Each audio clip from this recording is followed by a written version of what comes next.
안녕하세요. 최종용 어드바이저입니다. 오늘 화목한 런치스탁에서는 2월 및 3월 시장 전망 및 투자 유망 종목에 대한 내용으로 준비했습니다. 오늘 시장 전망을 해주실 이혁진 연구원님을 모셨습니다. 안녕하세요. 네, 네, 안녕하십니까. 저희 화목한 런치스탁은 상당히 오랜만에 정말 나와주셨는데, 오랜만입니다. 네, 저희 시청자분들께 인사해 주세요. 네, 안녕하십니까. 오랜만에 인사를 드립니다. 자산관리 컨설팅부의 이혁진 차장입니다. 최근에 저희 다른 3프로 TV라든지 세미나를 통해서 많은 분들 뵙고 있는데, 오늘 또 마침 영광스럽게 불러주셔서 주식 이야기를 좀 하게 됐습니다. 많은 이야기 들려드리도록 하겠습니다. 네, 앞서 설명을 해주신 것처럼 저희 3프로에서는 월요일에 남자로 통하시잖아요. 네, 네. 맞습니다. 그러면 이제 우선 저희가 증시 전망부터 이제 살펴보겠습니다. 그 1월 말까지 이 시장에 좋은 흐름을 계속 보여주다 2월부터는 이제 변동성이 좀 심해지면서 이 투자에 어려움을 겪으시는 분들이 지금 상당히 많으신데요. 네. 최근에 이제 미국 시장도 반도체 업종의 소폭 조정되는 시장, 그리고 중국의 춘절, 국내로는 설 명절 연휴에 따른 이 매도세가 좀 나오는 것 때문에 이런 흐름이 나오는 걸로 보이는데, 연구원님께서는 2월 이후에 시장 흐름은 어떻게 전망하시나요? 계속 이런 흐름이 계속될까요? 아니면 다른 흐름이 진행이 될까요? 네. 지금 시장을 요약을 해보면 네. 코스피는 5천을 막 넘어섰고요. 그 네. 다음에 이제 코스닥은 1000선에 놓여져 있습니다. 네. 자, 그런데 이제 코스피가 특히나 이제 가파르게 상승을 했죠. 자, 그러면서 기술적인 과열 구간에 들어서 있습니다. 과열의 기준이 무엇이냐라고 좀 물어보신다면 보통 기술적인 테크니컬하게 볼 수 있는 것이 두 가지가 있습니다. 네. 보통 이동 평균선에 이때 갭을 가지고 활용했었던 RSI 지표라고 하는 것이 있고요. 네. 두 번째로는 50일 이동 평균선과 지금의 주가, 일간 기준의 괴리율을 사실 통칭해서 좀 비슷한 컨셉이지만 네. 한 두 가지 정도의 기술적 지표가 모두 과열 구간에 있긴 합니다. 자, 근데 그러다 보니까 변동성이 굉장히 높아진 게 2월입니다. 네. 자, 그런데 핵심만 말씀드리면 이익에 대한 밸류에이션에 대한 부담은 사실상 지금은 그렇게 없다라고 말씀을 좀 드려봅니다. 네. 자, 왜냐하면 반도체 밸류에이션은 선행 12개월 기준으로 PER 8배, 그리고 네. 나머지 종목들은 한 15배 정도가 되고 있는 상황인데요. 자, 우리나라 증시의 밸류에이션이 언제 비싸고 언제 좀 싸다라고 좀 말씀을 드릴 수 있냐면 팬데믹 이후의 평균을 그려보면은 네. 8배가 저점, 15배가 고점이었습니다. 네. 자, 그러니까 지금 사실 시장을 주도하고 있는 것은 사실 반도체이거든요. 네. 반도체 실적상으로는 과열 징후는 조금 조심스럽지만 전혀 없다라고 볼 수도 있을 것 같아요. 자, 그런데 자, 문제는 나머지 종목은 좀 밸류에이션이 좀 비싸다라고 하는 말씀을 좀 드리는 것이고요. 네. 자, 그러다 보니까 변동성이 좀 나올 수 있는 자리에서 사실 케빈 허시라고 하는 이제 변동성을 굉장히 키웠던 연준 의장이 갑자기 등장을 했던 것이죠. 네. 근데 결론만 말씀을 드리면, 자, 반도체 말고도 나머지 종목들 경우에도 PER이 올라가고 있는 것은 사실입니다. 하지만 네. 올라갈 만한 예탁금 규모가 형성이 되고 있습니다. 예컨대 과거에 팬데믹 이후에 통상적인 예탁금 규모가 한 50조 원에서 한 60조 원 정도 되었습니다. 네. 그리고 팬데믹 구간에서의 최고점이 한 75조 원 정도가 됐었는데요. 네. 지금은 100조 원, 고점으로 한 110조 원 정도까지 찍었기 때문에 네. 그 당시보다 유동성 여건은 2배 가까이 높아졌다고 볼 수가 있죠. 네. 자, 그렇기 때문에 시장 전반에 반도체가 실적으로 이끌어준다면 나머지 종목들에 대해서는 많은 예탁금, 유동성이 좀 작용하는 상황이기 때문에 여전히 이렇게 PER이 높은 구간에서도 증시가 크게 하락 반전한다기보다는 네. 그냥 반도체가 끌어주고 나머지 종목들이 따라가고 예컨대 오늘 같은 경우에도 삼성전자 하이닉스가 어제까지 좋았고요. 네. 그리고 삼성물산과 삼성생명이 또 최근에 좋고요. 또 이렇게 되다 보니까 또 오늘 같은 경우에 LG전자가 20% 주가가 올라가고 네. 우리는 지금의 증시를 어느 정도 좀 즐길 필요가 있을 것 같다라고 좀 말씀을 드립니다. 네, 그러면 이제 조금 변동성은 있기는 했지만 그래도 이 시장은 아직까지 상승세는 꺾이지 않았다, 더 올라갈 수 있다, 이렇게 좀 보고 계시는 거고. 네. 그러면 이제 말씀해주신 것처럼 이 시장 상황이 이 반도체, 삼성 리스라고 부르니 삼성전자하고 SK 하이닉스가 계속해서 올라가면서 좋은 흐름을 보였습니다. 그리고 1월 중순경에 코스닥 활성화 정책이 나오면서 이 코스닥 시장으로도 자금 유입이 조금 일부 일어나고 있는 상황이고, 저희가 이제 2월 이후 3월을 보게 되면 이 3차 상법 개정도 있고 지배구조 개편, 그리고 주주총회 등의 이벤트들이 계속 이제 이어질 전망인데, 그렇다면 2월 그리고 3월 투자 포인트 그리고 투자 유망 종목은 어떤 종목들이 있을까요? 아, 네. 저 말씀 잘해주셨는데, 네. 저는 사실 한 지난 1년 동안, 뭐 지난 방송에서도 말씀드렸지만, 지금의 시장의 가장 큰 투자 콘셉트는 일단 우리가 가장 큰 그림은요. 네. 이제 글로벌 정부가 유동성을 풀어서 이제 민간에 대한 자연스러운 수요를 일으키는 시대는 저는 끝났다라고 생각을 합니다. 네네. 각국이 이 패권에서 뒤처지지 않기 위해 직접 정부가 어떤 특정 기업이나 특정 인프라의 투자를 집행하는 이 사이클로 넘어간다라고 생각을 하는데요. 네. 자, 이런 과정에서 상대적으로 소프트웨어 파워보다는 하드웨어 파워들, 네. 그러니까 예전처럼 좀처럼 없었던 우리나라의 메모리나 IT 하드웨어 부품, 모처럼 상당히 좋은 사이클을 맞이했다라고 생각을 합니다. 자, 네. 그래서 우리나라 증시에서 가장 핵심 주도주라고 한다면, 자, 말씀 주신 것에서는 조금 벗어날 수 있습니다만, 네. 계절성 불문하고는 반도체 하드웨어, IT 하드웨어라고 생각을 하고 있고요. 네. 두 번째로는 말씀 주셨던 이 계절성을 생각해 보면, 저는 2월부터는 정치와 정책이 굉장히 예민하게 시장이 움직일 거라고 생각을 합니다. 네. 자, 그러면 정치는 무엇이냐? 얼마 전에 다카이치 총리가 그렇죠. 350석 이상, 즉 일본에서 개헌선 이상의 의석을 확보했습니다. 네. 근데 다카이치 총리의 정책을 보면은 뭐 자위대 이제 지위를 좀 격상시킨다든지, 그러니까 주변국을 굉장히 좀 불편하게 만들 수 있는, 네. 꼭 집어서 말씀드리면 중일 관계를 악화시킬 수 있는 정책이 예고가 되고 있습니다. 자, 관련해서 관광 주식들이 좀 좋을 수 있을 것 같고요. 네. 자, 그 다음에는 또 하나 3월로 넘어가면은 3월에는 또 우리가 가장 기대하는, 네. 개인적으로 저는 계속 6개월 동안 26년도 3월을 주목해야 된다라고 말씀드렸는데, 네. 주주총회입니다. 자, 올해는 상법 개정이 돼서 이제 일반 주주들도 굉장히 목소리를 낼 수가 있는 여건이 되어 있고, 네. 분리과세 혜택 때문에 대주주 역시나 배당 주주 환원을 좀 많이 할 수 있는 여건이 조성되어 있습니다. 네. 자, 그런 상황에서 주주총회라고 하면은 메인 주제는 당연히 배당이라든지 주주 네. 환원이 될 수밖에 없죠. 자, 그러면 3월에 주총에서 가장 빛날 수 있는 종목, 결국에는 전통적인 배당주 금융이나 네. 또는 앞으로 배당의 여력이 높아질 수 있는 지주사가 될 가능성이 높다라고 생각을 하고요. 네. 자, 그 다음이 2월과 3월 중에 우리가 좀 분할로 한번 접근해 볼 수 있다라고 하면은, 네. 저는 코스닥 시장이라고 말씀드립니다. 네.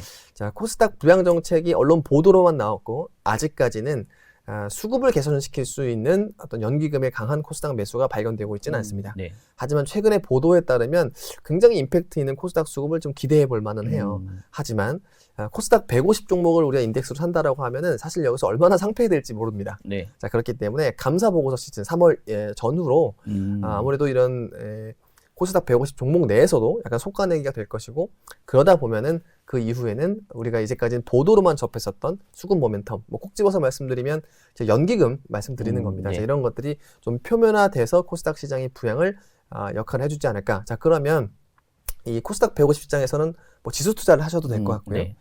그리고 사실 제가 조금 더 우회해서 좋은 선택은 뭐냐면, 코스닥이 부양됐을 때, 네. 코스닥 지수가 올라갔을 때는 코스피가 올라갔을 때보다 거래 대금이 거의 훨씬 더 많아집니다. 왜냐면 그렇죠. 회전율이 네. 높기 때문이죠. 네. 자, 그렇기 때문에 코스닥이 좋은 사이클이 온다라고 하면은 사실 코스닥 직접 공략하기 어려운 분들한테 최적에 대한 증권주가 네. 될 수도 있을 것 같아요. 자, 그래서 제가 지금 말씀드린 것은 한 총 4가지 정도가 되는 것 같아요. 네. 계절성 불문 반도체, 이거는 뭐 삼성전자나 네. SK 하이닉스에 대해 좀 해당이 될 것 같고요.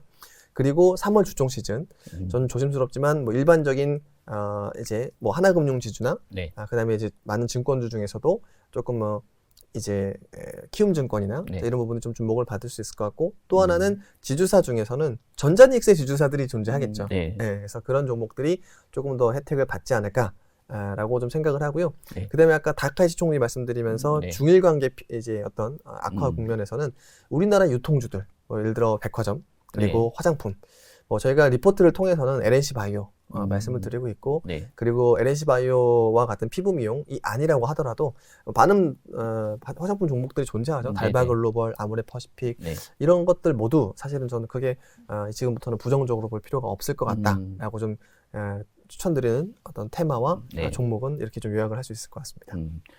이렇게 쭉 설명을 해주셨는데, 저희가 오늘 주제로 가져온 것도 2월은 코스닥, 그리고 3월에 큰 흐름이 나올 종목이 어떤 종목인지 이 시간에 좀 다뤄보고 있습니다. 그 코스닥은 지금 먼저 투자를 하셨던 분들께서는 네. 이게 좀 고민이 좀 깊어지는 시기가 아닌가 싶어요. 지금 2월 초에 주가가 하락을 했다가 코스피는 더 빨리 반등하는데 코스닥은 지금 반등을 못하고 있는 상황인데 연구원님께서는 그러면 한 3월 이후부터 이 코스닥 시장이 더 좋아질 걸로 이렇게 전망을 하고 계신 거죠? 네, 기대하고 있습니다. 사실은 코스닥은 네. 아마 지금 뭐랄까 이른바 물리신 분들은 네. 아마 그때 7% 이상 올라올 때 이제 이때다 싶어서 사신 분들, 나머지는 사실은 코스닥 사신 분들 주변에는 다 큰 수익을 내고 이미 있으세요, 사실은요. 근데 그럼 여기서 1000으로 끝날까? 이게 궁금하신 거잖아요. 저는 결론적으로는 끝나지는 않을 것 같다라고 좀 말씀드립니다.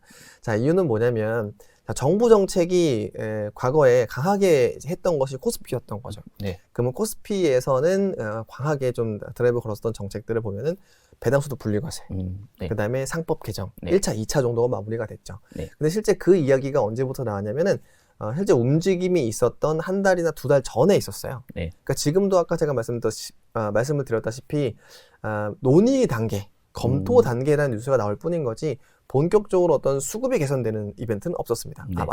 참고로 제가 수급을 말씀을 드린 이유는 뭐냐면 자, 코스피는 주가가 올라가려면 거버넌스와 실적이 좋아야 되는 것이고요. 네. 코스닥이 올라가려면 밸류에이션이 높기 때문에 수급이 개선이 돼야 됩니다. 네. 실제로 코스닥은 코스피 대비 공매도가 좀 많은 편이고 또 반면에 기관의 참여 비중은 3분의 1도 채 되지 않기 때문에 네. 결론적으로 코스닥은 수급이 항상 문제다라고 하는 거죠. 이거를 어떻게 개선해 줄지가 코스닥 부양 정책의 핵심일 수밖에 없다라고 좀 말씀을 드리는 겁니다. 네. 자, 근데 이 코스닥을 부양할 만한 명분은 이미 세팅이 다 되어 있습니다. 예를 들면 그 국민성장 펀드, 네. 예, 민간 참여가 아마 6월부터 될 겁니다. 근데 네. 국민성장 펀드라고 하는 것은 사실상 직접 투자도, 상장 투자도, 상장 주식 투자도 있습니다만 비상장 투자가 되게 많이 들어가요. 네. 근데 이게 엑시트를 하려면 어디에 들어가야 되죠? 상장을 네. 시켜야 됩니다. 근데 바이오 국민성장 펀드에 들어가는 산업 분야가 바이오, 로봇, AI 이런 쪽들이거든요. 네. 이거 다 코스닥 상장 종목들인 거죠. 그렇기 때문에 코스닥이 정상화되어야, 활성화되어야 이 신사업들을 정상적으로 엑시트를 할 수 있다라고 하는 것이고, 네. 두 번째로는 제가 코스닥이 거래 금액이 되게 많이 나온다라고 말씀드린 네. 회전율이 높기 때문에 네. 거래세에 되게 도움이 되겠죠. 정부 세수 입장에서도. 그렇죠. 네, 그렇기 때문에 저는 코스닥 부양 정책의 명분과 신호는 다 나왔기 때문에 저는 2, 3월 중 이제 상당히 좀 가시화될 것 같은데, 자, 그러면 코스닥을 언제 살 것인가? 네. 저는 사실은 지난 한 10월 정도부터는 지금부터 계속 분할 매수하실 필요가 있다. 네. 라고 좀 말씀을 드리고 있습니다. 그래서 코스닥도 본격화되는 시점은 저는 3월 정도, 아까 말씀드렸던 상장 폐지, 네. 그리고 정부의 최근에 코스닥에 대한 상장 폐지 허들을 높였어요. 그러니까 이제 매출액과 네. 시가총액 규모로 조금 더 강화될 것 같거든요. 근데 제가 단순 계산해 보니까 이거 잘못하면은 몇 년 내로 한 15% 정도 상폐되게 생겼어요. 오. 자, 그러면은 이게 걱정이 되죠? 1,800개 정도 되잖아요. 예, 코스닥 맞아요. 쪽에. 예. 그래서 그렇게 되면은 회계법인은 조금 더 까탈스럽게 볼 수밖에 없죠. 그러면은 이 기준이 강화된 허들 밑에 있는 종목뿐 아니라 이 제도 때문에 더 까탈스럽게 볼 회계법인 때문에 네. 한정과 의견 거절이 뭐 또 많아질 수도 있어요. 그래서 사실 이 3월까지는 강하게 누가 코스닥을 살 수 있는 여건은 안 될 것 같고요. 네. 다만 3월이 끝난 다음에는 좀 생각보다 좀 괜찮은 수급 여건이 조성이 될 수도 저는 아주 높은 확률로 있다라고 저는 생각을 하고 있습니다. 그래서 네. 여전히 코스닥은 조금 더 분할해서 매수를 하시면 좋을 거라고 생각을 하고요. 네. 또 반도체가 최근에도 보면은 한 번씩 쉴 때 코스닥이 네. 올라갑니다. 그래서 저는 반도체가 좋은 환경 속에서도 한 번씩 좀 부침이 있을 때마다 네. 코스닥에 좀 강한 매수세가 나오지 않을까라고 기대를 하고 있습니다. 네. 저희가 이제 코스닥에 대해서 내용을 쭉 들어봤고, 아까 서두에 4가지를 설명을 해주셨는데, 하나는 이제 반도체, 네. 그리고 저희가 이제 코스닥도 들어봤고, 다음 들어볼 거는 이제 최근 주식시장은 계속해서 삼성전자, 하이닉스의 반도체 업종의 강한 흐름을 보였지만, 저희가 관심을 가지지 않았던 뭐 신세계, 이마트 같은 유통기업의 주가도 상당히 지금 많이 상승을 하고 있는 흐름이에요. 네. 그리고 거기다 이제 화장품주들도 실적이 좋게 나오면서 주가 흐름이 계속되고 있는데, 이런 소비재주들의 주가 상승 계속 이어질 수 있을까요? 네, 저는 이어질 거라고 보고 있습니다. 네. 그리고 우리가 생각하는 것보다 더 많이 올라갈 거라고 생각합니다. 네. 자, 이유는 이렇습니다. 자, 첫 번째는요. 네. AI의 침투로부터 자유로운 영역이 오프라인입니다. 네네. 자, 실제 지금 최근에 미국에서 보면은 아마존이랑 월마트는 매출액 규모가 비슷해요. 네. 이익이 다른 거지 매출 사이즈 되게 비슷합니다. 자, 근데 하나는 온라인 커머스 네. 플랫폼이고요. 하나는 오프라인 플랫폼 커머스라고 볼 네. 수가 있죠. 근데 최근에 보면 AI가 계속 어떤 선들을 넘어오고 있어요. 침투를 하고 있거든요. 그래서 네. 주가가 빠지고 있습니다. 자, 그런데 생각해 보면 월마트 같은 기업들은 AI가 아무리 침투를 한다고 하더라도 오프라인 커머스 플랫폼의 파워는 유지가 될 수 있겠죠. 네. 또 마침 주가도 아까 제가 말씀드렸다시피 매출은 같지만 아마존의 많게는 시가총액이 3배나 벌어져 있었어요. 네네. 근데 최근에 보면 아마존 숏, 월마트가 롱이라고 하는 거죠. 네. 즉 오프라인 전반적으로는 이렇게 AI의 자유지대로 좀 이제 첫 번째로는 좀 밸류에이션 리레이팅이 될 수 있을 것 같고요. 마찬가지로 한국에 있는 종목들도 백화점 중에서는 네. PBR 1배 종목이 거의 없습니다. PBR 0.5배 이하도 있습니다. 자, 그런 상황이기 때문에 네. 이 디스카운트에 대한 회복이 될 수 있는 전반적인 분위기가 조성이 되고 있다가 첫 번째. 네. 자, 두 번째로는 아까 제가 말씀드렸던 다카이치 총리. 네. 중국의 일본 관광객이 12월부터 반토막 나기 시작했어요. 네. 그러면 그 관광객들은 우리나라로 일정 부분만 넘어온다고 하더라도 우리나라의 유통업 입장에서는 굉장히 큰 호재라고 볼 수가 있겠죠. 네. 화장품도 더 마찬가지입니다. 네. 자, 근데 이제 마지막에는 자, 이런 부분들이 좀 있습니다. 자, 한국의 소비 모멘텀. 네. 전 지금이 투자 심리의 바닥이라고 생각을 합니다. 그러니까 소비 모멘텀이 우리나라가 있을 수 있어? 라고 하는데 네. 잘 생각해 보시면 과거 지난 증시가 올라갔을 때 부동산이 올라갔을 때 소비 성향이 증시가 올라갔을 때도 좀 좋았어요. 네. 자, 그렇기 때문에 올해 설 연휴 이후부터는 저는 우리나라의 많은 소비 지표들이 개선이 될 거라고 좀 주장을 한다 합니다. 네. 그리고 또 하나는 이제 4월 정도가 되면 실제 배당이 나올 텐데요. 그러니까 우리가 갖고 있는 자산 외에 새로운 일드들이 나올 가능성이 높다라고 하는 거죠. 네. 그렇게 되면은 세 가지가 다 맞물린다고 보는 겁니다. 네. AI의 자유지대, 네. 두 번째로는 이 다카이치의 수혜, 그리고 세 번째로는 아까 제가 말씀드렸던 우리가 생각보다 좀 소비 여력이 좀 생겼다라고 하는 점 때문에 좋을 수 있는 종목들은 충분히 지금 사셔도 되는데 네. 업종으로는 저 일단 백화점, 백화점. 그 다음에 뷰티. 네. 심지어 최근에 보면은 아모레퍼시픽이나 이런 이제 레거시 뷰티 같은 네. 경우에도 해외 수출액이 엄청 늘고 있습니다. 근데 이게 네. 왜 수출이 느냐, 의아해하시더라고요. 네. 뭐냐면 우리나라가 되게 스킨케어를 중심으로 커나가는 화장품 업태를 갖고 있습니다. 네. 근데 미국이나 서구권에서는 다 색조 위주입니다. 즉 우리나라는 약간 본판을 잘 가꾸면 네. 화장 조금 해도 이쁘다라고 하는 거고 해외에서는 지금 본판을 뭔가 이제 가꾼다기보다는 네.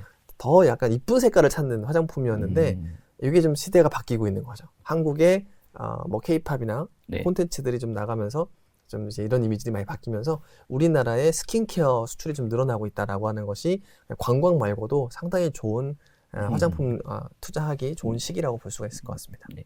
그러면 이렇게 쭉 이제 먼저 백화점을 말씀해 주셨는데 그러면 네. 신세계 그리고 현대백화점 이 정도 이제 좋게 볼 수 있는 아, 거는 사실은 백화점 좋을 때는 네. 업종은 다 좋긴 합니다. 다만 제가 조금 더 선호하는 것은 저희 이제 그 팝업 매장 많은 저는 예전에는 명품 비중 많은 이었는데 네. 저는 팝업 매장 많은 백화점을 조금 더 좋지 않을까 생각을 합니다. 네. 근데 지금 생각해보면 팝업의 점유율 과점자는 현대백화점이더라고요. 네. 그래서 한번 보시면서 제가 어떤 종목을 직접 추천드리기보다도 네. 자, 요즘에는 이 팝업이라고 하는 문화 이게 결국에는 플랫폼은 오프라인이든 온라인이든 트래픽이 많은 곳 사람들이 네네. 많이 모이는 곳에서 더 많은 부가 창출이 됩니다. 근데 이 최근에 사람들이 많이 모이는 콘텐츠는 팝업이거든요. 네. 그 팝업에서 현대백화점이 1위인 걸로 알고 있습니다. 그래서 현대백화점 한번 다녀보시고 네. 이게 좀 느껴지시면 한번 투자를 고려해 보시는 것도 상당히 좀 좋지 않을까라고 생각합니다. 네.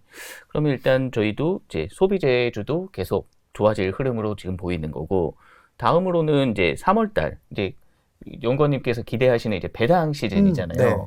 그렇기 때문에 주주 환원 그리고 배당 분리과세로 인해서 은행주들을 지금 주목하시는 분들이 많은데 아까 설명을 해주신 것처럼 지금 코스닥의 거래 대금이 증가하면서 증권주들도 상당히 좀 부각이 되고 있는 상황입니다. 저희가 이제 금융주 하면 크게 은행, 증권, 보험 세 개의 업종으로 분류를 하는데 금융주에 관심이 있으신 분들은 이 증권, 은행, 보험 중에 어떤 업종을 주목하시는 게 좋으실까요? 네, 오늘 주셨던 질문 중에서 제일 어려운 질문입니다. 이유는 뭐냐면 다 좋기 때문이에요. 네. 자, 왜 그러느냐? 자, 배당 모범생은 은행입니다. 네. 네, 그래서 보통 이렇게 주주 환원 사이클에서는 모범생이 먼저 올라갑니다. 자, 그런데 모범생을 제치고 압도적인 배당 여력을 확보할 회사가 있는데 그건 네. 보험입니다. 자, 이유는 뭐냐면 자기의 본업 때문이 아니고요. 네. 그 갖고 있는 자회사의 음. 계열사이죠. 예를 들어 삼성생명, 저희 추천 네. 종목이기도 합니다. 네네. 삼성생명에 배당을 주는 곳은 삼성전자거든요. 근데 네. 보통 삼성전자의 올해 이익을 내년에 배당합니다. 네. 그러면 삼성전자의 올해 영업이익이 컨센으로 보면은 3배입니다. 그러면 배당 성향이 유지가 되면은 배당 총액은 3배 늘어납니다. 그럼 그 배당은 내년에 받겠죠. 네. 그래서 삼성생명은 올해 주총에서 내년 기대감을 할 수밖에 상당히 높일 수밖에 없는 상황이기 때문에 네. 또 보험이 더 인기가 많을 수 있을 것 같고요. 음. 증권은 또 다른 얘기입니다. 네. 증권은 거래대금이 지금은 기하급수적으로 늘고 있는데요. 네. 예를 들면 지금 올해 최근 제가 한 2주 거래대금 평균 내어 보면은 네. 지난해 연간 거래 평균 금액 대비 거의 2배입니다. 그러니까 네. 많은 증권사들이 이미 작년에 엄청난 배당 여력을 확보했는데 네. 사실 올해를 놓고 보면은 지난해 실적은 아무것도 아닌 것 같은 모습들이 연출되고 있습니다. 네. 물론 연간을 다 따져봐야 되겠습니다만 저는 이 머니무브라는 큰 흐름이 네. 뭐 쉽게 끝나지 않을 거라고 생각을 하는 사람이기 때문에 네. 그러니까 상반기 하반기에 대한 부침은 있겠지만 증권사들의 이익은 굉장히 변동성이 낮아질 거라고 생각을 합니다. 자, 그래서 네. 저는 증권사들도 뭐 여전히 좀 상당히 매력이 있지 않나 생각하고요. 네. 개인의 참여가 많아지면은 키움증권 같은 경우가 전통적으로는 좀 주가가 좀 선반적으로 네. 올라가는 경향이 있습니다. 이게 사실 실적만 놓고 보면 가장 모범생은 저희 회사인데요. 네. 저희 회사 추천드릴 수는 없으니까요. 예, 키움증권이 개인의 거래가 많이 될 때 통상적으로는 가장 먼저 반응을 했던 것은 같습니다. 그러면 제가 이제 쭉 내용을 보니까 이 주주 환원하고 배당 분리과세 이거는 이제 금융주들 다 관심 있게 보시면 좋을 것 같다 이렇게 예, 말씀을 해주셨고 저희가 뭐 시간은 거의 다 돼가는데 마지막으로 저희 지주를 얘기를 해주셨어요. 네 개 중에요. 그 지주는 어떤 종목들을 이제 관심 있게 보면 좋을까요? 예. 사실 저희 과거 리포트와 이번에 리포트에서도 네. 다루긴 했는데요. 네.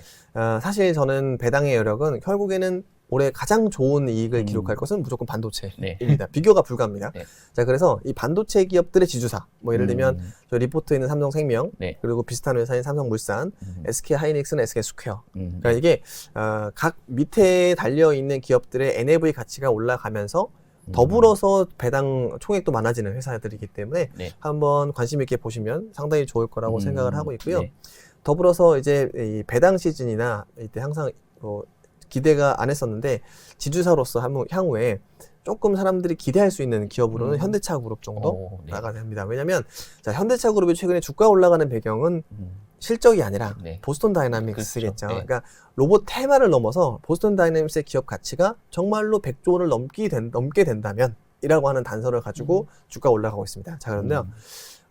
그러면 개별적으로 보스턴 다이나믹스 주식을 갖고 있는 회사는 오로지 글로비스밖에 없어요. 네. 글로비스가 한 11% 들고 있기 때문에 자, 그러면 이 글로비스의 지분을 활용할 것인가라고 하는 의사결정이 내려진다라고 했을 때는 만약에 보스턴 다이나믹스가 130조라고 하면은 11% 들고 있으니까 14조거든요. 근데 글로비스 시가총액이 20조가 채 되지 않습니다. 그러면 자기의 몸만한 지분 가치를 들고 있고 이게 만약에 현금화돼서 배당 지원을 쓰게 된다라고 하면은 현대글로비스의 20%를 들고 있는 정의선 회장에게 큰 상속 재원을 마련해 줄 수 있겠죠. 왜냐하면 현대차 그룹은 여러분들 아직 승계가 되지 않았습니다.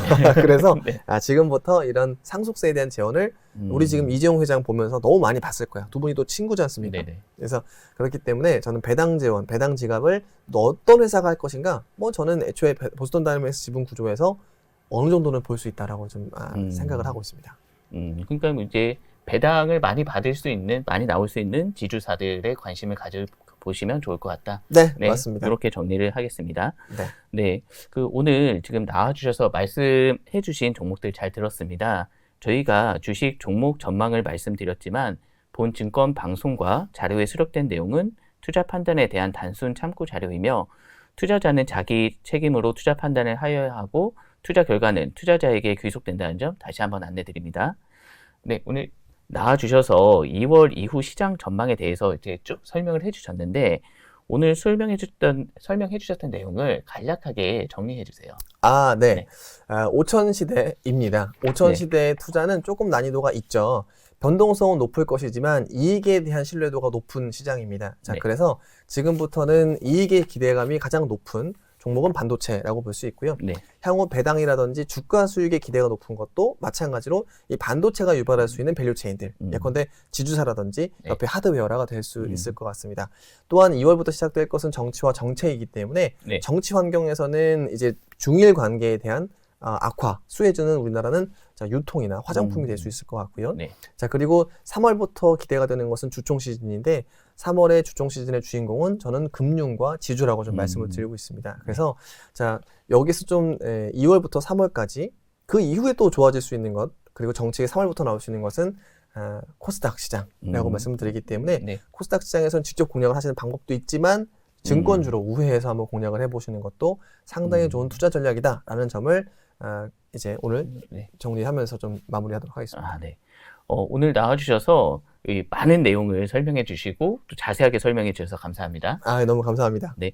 오늘 저희가 2월 이후 투자 전략을 방송으로 이제 안내를 드리는데 이 저희 방송이 투자에 도움이 되셨으면 합니다. 오늘 방송 자료는 더보기란을 통해서 확인을 하실 수가 있으십니다. 다가올 설 명절 가족분들과 함께 즐겁고 행복한 시간 보내시길 바랍니다. 다음 시간은 오전 8시 30분에 더 좋은 영상으로 찾아뵙도록 하겠습니다. 오늘도 시청해 주셔서 감사합니다.